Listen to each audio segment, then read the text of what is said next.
In 1610, a woman named Maria de Zazoya stood before Spanish inquisitors and confessed to murdering 840 people. 840. But here's what makes this confession impossible. She couldn't have killed a single one of them. The math doesn't work, the timeline doesn't work, the victims didn't even exist. So why did she confess? Because of the device they placed her on. A wooden pyramid that turned the human body into its own executioner.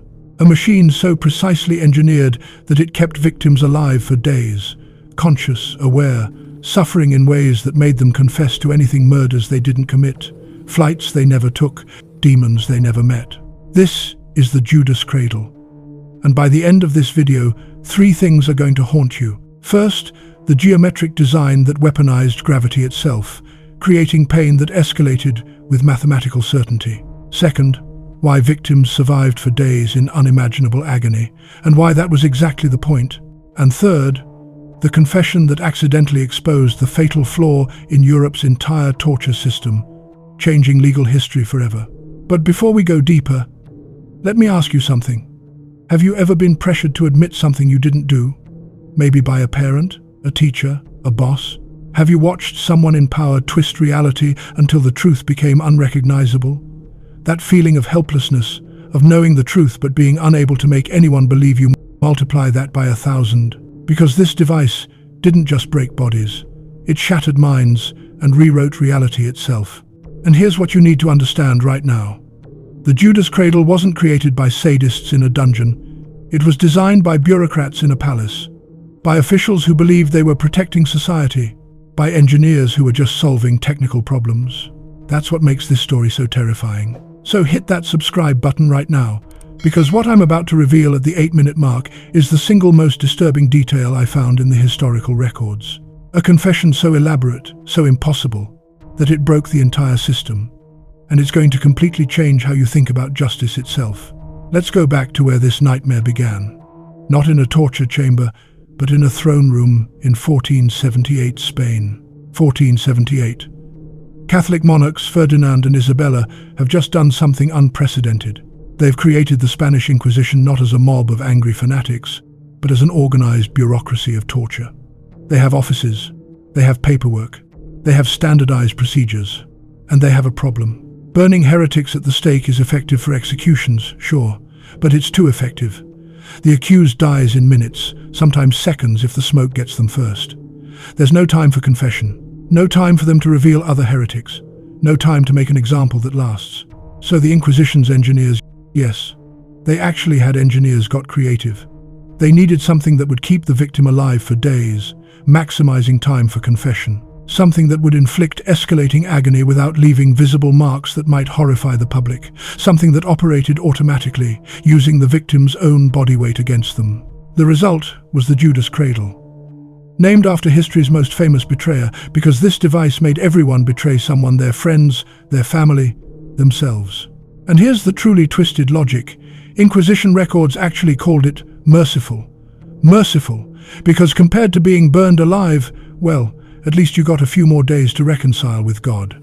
Within decades, the design spread from Spain to Italy, Germany, France, and beyond.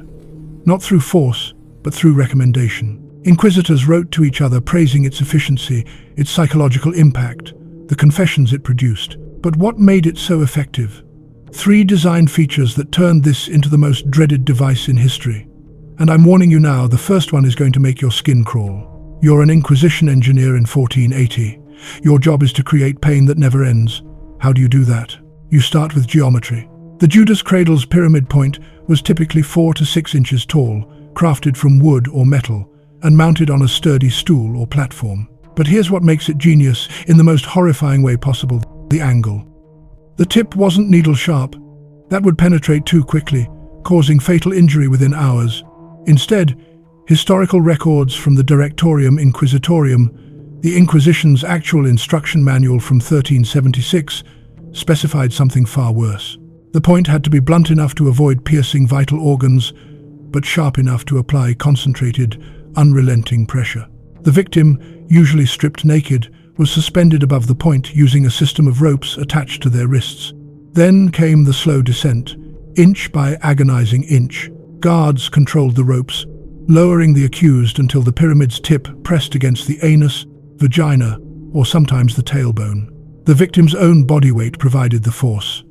Roughly 100 to 150 pounds of constant, inescapable pressure, concentrated on an area smaller than a coin. But here's what the diagrams don't show you. Here's what I found buried in physician accounts from the era. The human body, when subjected to this kind of stress, enters survival mode. Muscles tense involuntarily, trying to lift you away from the pain. Your legs shake, your abs contract. Every fiber of your being fights to push yourself upward. For the first hour, maybe two, adrenaline helps. You can hold yourself up partially, reducing the pressure. You're in control. But then, and this is where the mathematical precision becomes truly demonic, muscle fatigue sets in. Your body cannot maintain that tension. Gravity is patient. Gravity never gets tired. As your muscles fail, you sink lower. The pressure increases. The pain intensifies.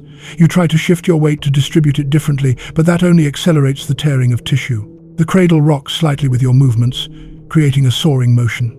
Victims reported, those who survived, that the worst part wasn't even the physical penetration. It was knowing that sleep meant death. Because if you lost consciousness, if exhaustion finally claimed you, your full body weight would drive down onto that point. So you fought sleep for hours, then days. Guards sometimes added weights to ankles or would occasionally pull the ropes to make the victim drop suddenly, then catch them. Psychological torture layered on top of physical agony. The anticipation of impact became its own form of hell. And all of this, every geometric calculation, every measured angle, every rope mechanism was designed, planned, standardized across Europe. If this is already making you uncomfortable, wait until you hear what happens after 3 days on the cradle. Drop a comment if you're still with me, because the biology of this process is nightmare fuel. The Judas Cradle wasn't built to kill quickly. It was built to kill slowly. And the question you're probably asking yourself right now is, why didn't they just die? Historical physician accounts from the Bamberg witch trials of 1627 to 1632 documented this in disturbing detail. These weren't sadists. They were doctors recording observations for medical journals, which somehow makes it worse. The timeline looked like this. Hour 1 to 6, the shock phase. Your body floods with adrenaline and cortisol. Pain receptors fire constantly, but your brain almost dissociates from it. Victims described feeling like they were watching their own torture from outside their bodies. Heart rate spikes to 120 to 140 beats per minute. You're hyperventilating. The pressure begins causing micro tears in tissue, but nothing fatal. Not yet. Hour 6 to 24, the breaking point. This is when muscle fatigue becomes insurmountable. Your body weight is now fully resting on the pyramid point. The pressure, concentrated on such a small area, begins causing significant tissue damage. But here's the key. The blunt angle means it's tearing and crushing, not puncturing through. Blood flow to the area is compromised, but not stopped. Nerve endings are compressed and damaged, creating a type of pain physicians described as all-consuming. Not sharp, not stabbing. A crushing, burning, endless agony that has no crescendo because it never stops intensifying. And you're still alive, still conscious. Day 2 to 3, the infection phase. Now the cradle's true genius reveals itself. The wounds created by prolonged pressure become entry points for bacteria. Remember, we're talking about contact with fecal matter, unwashed wood or metal, and the victim's own bodily fluids pooling beneath them. Infection sets in rapidly. Sepsis begins spreading through the bloodstream. Fever spikes. Delirium comes in waves. But, and this is crucial, sepsis takes 3 to 7 days to kill a healthy adult. The inquisitors knew this. The manuals reference this timing. They weren't trying to execute prisoners on the cradle. They were creating a window of suffering long enough to extract confessions, names, accusations. But there's another factor that broke prisoners even faster than pain: sleep deprivation. You've been awake for 48 hours in constant agony while infection ravages your body. Your mind starts fracturing. Hallucinations begin. You see faces in the shadows, hear voices. The guards asking questions blend with memories, with nightmares, with delirium. Prisoners confessed to anything, everything.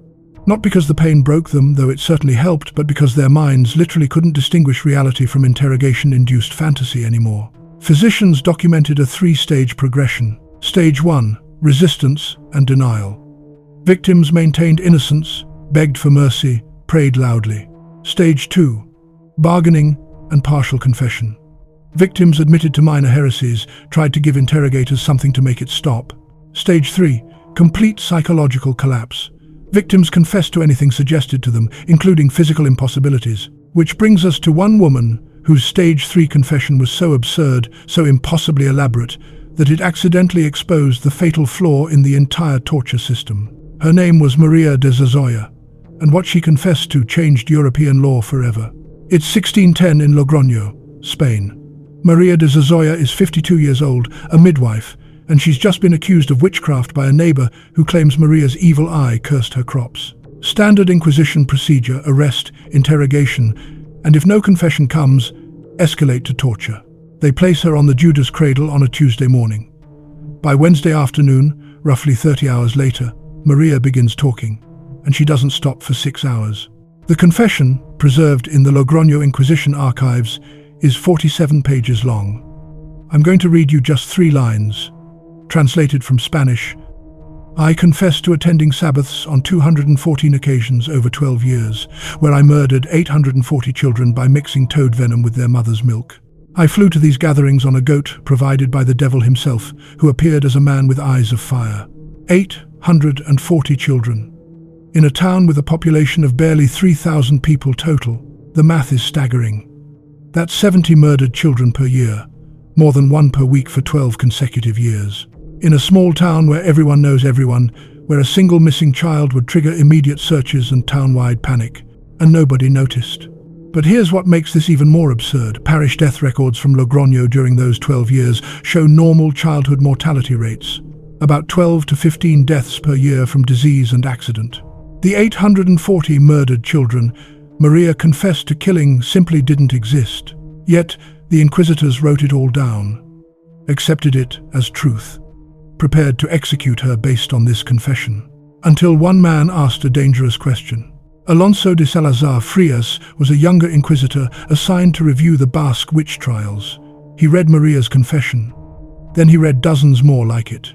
Women confessing to flying, to shape-shifting, to attending impossible gatherings with hundreds of witches in remote locations, all on the same nights they were documented being in their homes by family members. Salazar did something radical. He investigated. He traveled to the towns mentioned in confessions, checked birth and death records, interviewed witnesses, cross-referenced timelines, and what he found shattered the Inquisition's entire justification for torture. Every single confession obtained through torture contained impossibilities, geographic contradictions, timeline errors, claims that violated basic physics. But here's what nobody tells you about what happened next. Here's the part that gets left out of history books. Salazar didn't free the prisoners. He couldn't. The system wouldn't allow it. Maria de Zazoya died of her infections 3 weeks after her confession. Still in custody, never tried. But Salazar wrote a report, a scathing, methodical dismantling of torture as an investigative tool. He presented it to the Spanish Supreme Council in 1612 and included this line: "There were neither witches nor bewitched until they were talked and written about." In other words, torture doesn't reveal truth. It creates whatever truth the interrogator wants to hear. The Supreme Council, shockingly, agreed. They issued new guidelines, severely limiting torture in witchcraft cases. Other European courts began citing Salazar's findings. The use of the Judas Cradle declined slowly, reluctantly, but measurably over the next century. Maria's impossible confession, born from delirium and agony on a wooden pyramid, had exposed the system's fatal flaw. Torture doesn't produce evidence. It produces compliance. But the Judas Cradle didn't disappear entirely. Because 172 years later, in 1782, one woman's encounter with it became a turning point that finally ended its reign of terror across Europe. And that's the one that's going to stay with you long after this video ends. Keep watching. Her name was Anna Göldi. She was Europe's last legal victim of execution for witchcraft, and they used the cradle one final time. June 13th, 1782, Glarus, Switzerland. Anna Göldi is 48 years old, a domestic servant working for a physician named Johann Jakob Tschudi. One morning, Tschudi's 8-year-old daughter begins having convulsions and vomiting. She claims she found needles in her milk. Tschudi accuses Anna of witchcraft. She's arrested immediately. Now, here's what makes this case remarkable. It's 1782. The Enlightenment is in full swing. Voltaire died 4 years ago. The American Revolution just ended. Europe is supposed to be entering an age of reason, of scientific thinking, of human rights. And yet, Anna Göldi is brought before a court, formally accused of diabolical witchcraft, and sentenced to torture to extract a confession. They bring out the Judas Cradle. According to trial transcripts preserved in the Glarus archives, Anna was subjected to the cradle for approximately 18 hours across 2 sessions. The records use clinical language. The accused was positioned on the implement according to traditional procedure. In 1782. After the second session, delirious from pain and infection, Anna confessed to making a pact with the devil, who appeared to her as a black dog with fiery eyes. She admitted to poisoning the child's milk with needles blessed by demons. The court sentenced her to death. But here's where something unprecedented happened. News of the trial spread not just locally, but across Europe. Newspapers in Germany, France, and England published articles expressing outrage. The Enlightenment intellectuals who'd been writing about human rights suddenly had a real-world test case. The Swiss government in Bern received dozens of petitions demanding intervention. The Glarus court was bombarded with letters from legal scholars pointing out that torture-extracted confessions had been discredited for decades. But the local court refused to back down. On June 13, 1782, Anna Göldi was executed by beheading in the public square. And then finally, something broke. The backlash was immediate and fierce. Within weeks, the Swiss Confederation launched an investigation into the Glarus court. The judges who sentenced Anna were formally censured, but more importantly, the case became a rallying cry. Emperor Joseph II of Austria, watching from Vienna, issued the Penal Code of 1787 that formally abolished torture throughout the Habsburg Empire. Other German states followed. France banned judicial torture in 1789. The dominoes were falling. But here's what nobody tells you. The detail that's going to haunt you. The Judas Cradle devices weren't destroyed. Many were preserved and are currently on display in museums across Europe. You can see them in the Medieval Criminal Museum in Rothenburg, Germany, in the Museum of Torture in Vienna, in private collections across the continent. The pyramid that may have been used on Anna Göldi herself is believed to be in the Swiss National Museum, though it's rarely displayed. Curators argue it's too disturbing, too graphic. But it's there, in storage, a physical reminder of what humans are capable of justifying. Anna's execution, Europe's last legal torture for witchcraft, sparked reforms that eventually led to the Geneva Conventions of 1949, which explicitly banned torture in international law. Her suffering, senseless and brutal as it was, became a historical marker. The moment Europe collectively said, "Never again." From instrument of torture to catalyst for human rights, from pyramid of pain to symbol of why we must never forget. Let's put this in perspective. Over approximately 3 centuries, from the late 1400s to 1782, historians estimate that the Judas Cradle was used on at least 5,000 documented victims across Europe. The actual number is likely far higher, since many Inquisition records were destroyed or never existed for smaller jurisdictions. 5,000 people who experienced days of unimaginable agony because of a geometric design, a calculated angle, and a bureaucracy that turned suffering into procedure. But here's why this matters today. Here's why I spent weeks researching this, and why you've spent 20 minutes watching. The Judas Cradle wasn't created by monsters.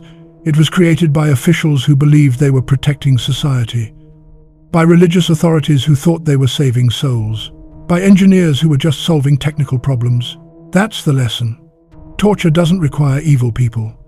It requires good people who convince themselves that extreme measures are justified, that the ends justify the means, that this one person's suffering will prevent greater suffering. And when we forget that, when we allow ourselves to believe that enhanced interrogation or necessary measures or any other euphemism is somehow different, we are one small step away from rebuilding the pyramid. The Geneva Conventions, the Universal Declaration of Human Rights, the international laws against torture that we take for granted today. All of them have roots in cases like Maria de Zazoya's impossible confession and Anna Göldi's senseless execution. The suffering brought us a promise. Never again. Which brings me to my question for you, and I genuinely want to hear your thoughts in the comments. Should museums continue displaying these torture devices? On one hand, they're powerful educational tools, physical evidence of what happens when society abandons human dignity. Seeing the actual pyramid, the actual ropes, makes the history real in a way textbooks cannot. When you stand in front of the Judas Cradle at the Medieval Criminal Museum in Rothenburg, you're confronting the physical reality of what humans did to each other. On the other hand, do we risk glorifying this horror, turning suffering into spectacle? There are medieval torture museums that market themselves as tourist attractions, complete with gift shops selling miniature torture device keychains. That feels wrong, deeply wrong. Where's the line between remembering history and exploiting trauma? Between education and entertainment? Drop your thoughts below. I'm genuinely curious how you all think we should handle this. There's no easy answer, and I want to hear different perspectives. And before you go, remember I promised you something for next week. I'm investigating the execution method that was so unthinkably brutal, so beyond the pale, that after it was used one single time, every European nation immediately banned it by unanimous agreement. No debates, no gradual reforms. One use, instant ban. What could possibly be worse than what you just learned about? Hit subscribe to find out, because trust me, you're not going to believe this one. It involves an elephant, a condemned prisoner, and a decision that haunted an entire empire. Thanks for watching. And seriously, go hug someone you love. After diving into this darkness for 20 minutes, we all need to remember what humanity looks like.